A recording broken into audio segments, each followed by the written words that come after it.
Coming up next on the Jeff Crilley Show, we're going to be talking to a serial business owner, and he's going to be sharing the secrets to his success. That's next.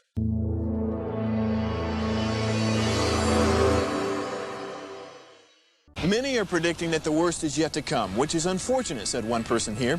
Until now, they've enjoyed the reputation of being the nation's icebox. Watched a burglar in his home this morning by webcam. As a journalist of over 25 years, stories are what make my world turn. Reporting live from the Dallas newsroom tonight, Jeff Crilley, Fox 4 News. But in 2008, I took the jump from my familiar life and started a PR firm from my home. We're talking about anyone with a camcorder like the one I'm using becomes a television network. We started slowly growing the company, and we now have over 100 clients, and we've branched into the world of live digital broadcasting. I now own 8 different TV studios and have a huge team, and the stories that I now get to share are sometimes the most important of my life.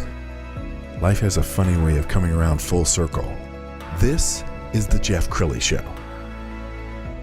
So I'm a relatively new entrepreneur. I've owned one company and I've owned it for 12 years. I have great admiration for my next guest, Larry DeWitt. He is the CEO of Vonco Medical Rehab. Thank you for coming on the show, Larry. Yeah, thank you, Jeff. And we've known each other for a number of years now, and you're a very successful business owner, and you're into a new venture right now. And tell us why you were attracted to this company.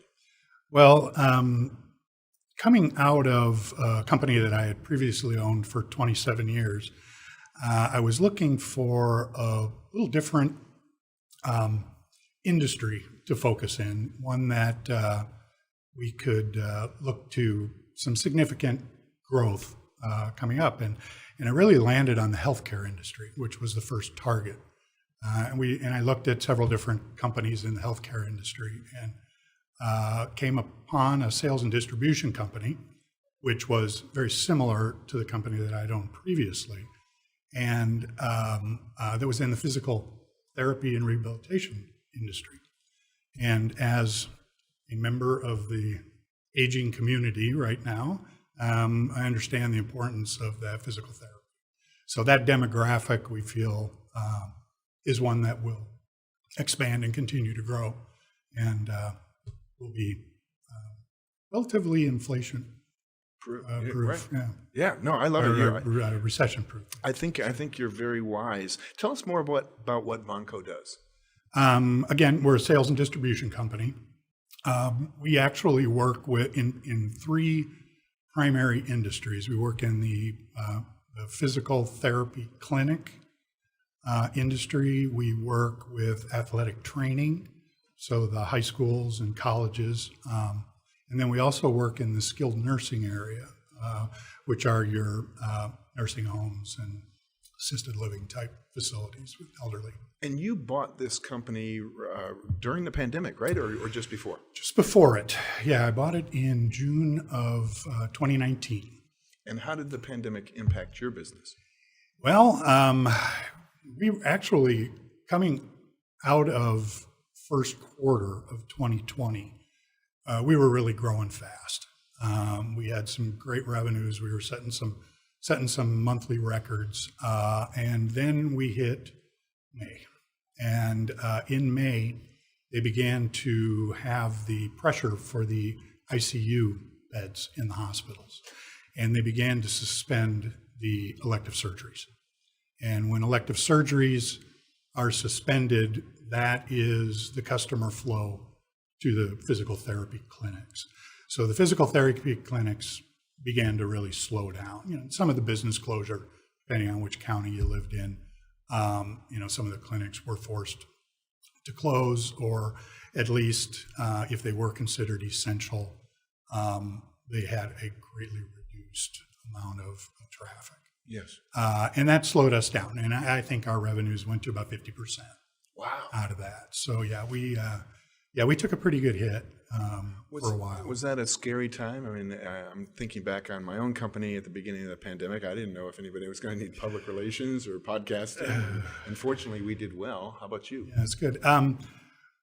We wound up being able to make some of the decisions, the harder decisions that we had probably needed to make to get the company right-sized in order to deal with what was going on. From that, I would say, from that standpoint, we were a success. I think that was something that was very beneficial.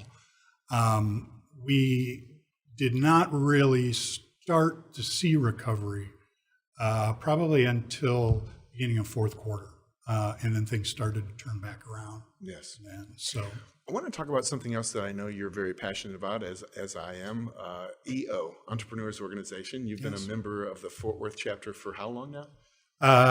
Coming up on 10 years now, yeah. Yes. Okay, tell everybody what EO is.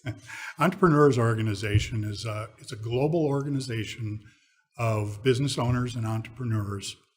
I think the number last I saw, and it really grows fast, was about 14,000 members globally, who come together in various chapters across the United States. I forget how many chapters we have here in this country, but there's a lot. And we support other business owners. And the idea is that, we come together in a very non-competitive environment where we really utilize each other's experience as well as the many, many learning opportunities that EO presents to us to be able to grow our businesses. Yeah, and we're going to show some pictures off of the Facebook page. It's a very active chapter. I know years ago, Fort Worth was part of the Dallas chapter, split off, and has done extremely well. Yes, they have. At one point, I do think it was the fastest growing chapter in the country.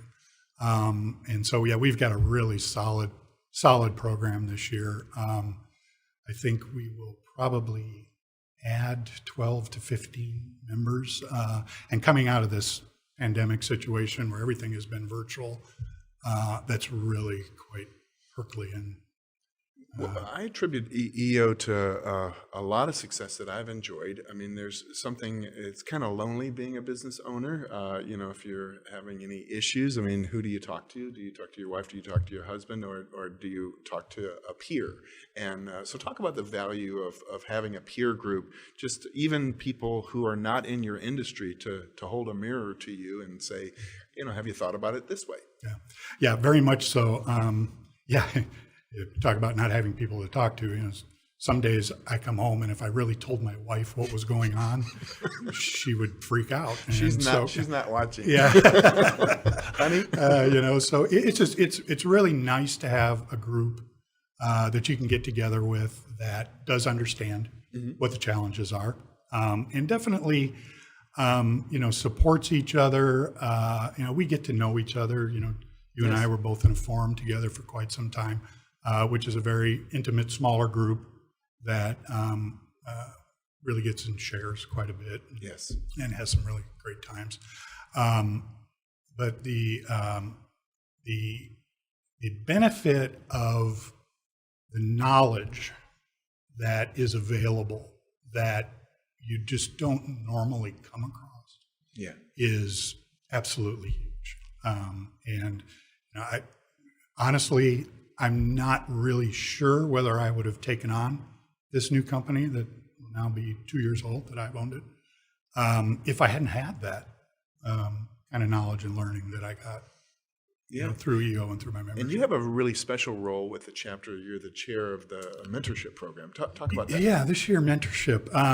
So what we try to do is we try to place, it's sort of it's a giving back sort of a position. We do, and thank you very much. I know you've joined our program as well, where we try to put either peer-to-peer mentorship, or we have what's called an accelerator group, which is they've achieved some financial revenue, but they're very early stage. We will put those people in contact with other EO members that have similar industries or some knowledge as to what they might need. I like to kind of try to take it a little bit. We have had an ongoing relationship with TCU, which has been a really great program, where we work with their entrepreneurship groups. And I just, back when I was going to school, we didn't have an entrepreneurial degree that you could take. So you were taking, economics and finance and accounting, and all those types of things to get a business degree. But now they actually work with the kids to get them so that they understand what is involved with starting a business. And so we've had a lot of fun working with Neely School over at TCU. I wanted to try to take it a little bit further into the junior achievement or the junior college type environments this year, but with the pandemic, it's made things very challenging. Yes. Yes. Well, and I would point out that being an entrepreneur has never been more sexy. I mean, you've got the Mark Zuckerberg, Mark Cuban. I mean, it's cool. When I was coming up, it was like, go get a job with Ford and don't get fired, kid. And now it's like, hey, why not start a company? And if you are thinking about starting a company, definitely get plugged into a peer group like EO. Any final thoughts? What would you like to, if somebody's watching right now who's interested in EO and maybe they don't have the income yet, there's actually a program that will, an accelerator program. Correct, yeah. First of all, well, the accelerator program is, like I said, it's companies that are generating revenue up to $250,000. They can qualify to become a member of Accelerator. Through Accelerator, they will get lots of EO type learning experiences. Really some big names have come in to teach accounting methods and various types of things. Accelerator program we have here is amazing. They really do a nice job. Or the at EO level is gross revenues of $1 million to qualify, and the Fort Worth, you can reach out to if you locate the EO website. Yep. And, reach out to the Fort Worth chapter. They'd be happy to get in touch with you and let you do a test drive and kind of come in and see what it's all about. Absolutely. Meet a few of the members. It's probably a good way to end the program. We're going to go ahead and put up the EO website. It's eofortworth.org, and then your website is voncomed.com. That is it. Thank Larry you. DeWitt, thank you for coming on the show. Appreciate it, Jeff. Thank you. And that's it for now. We'll see you next time.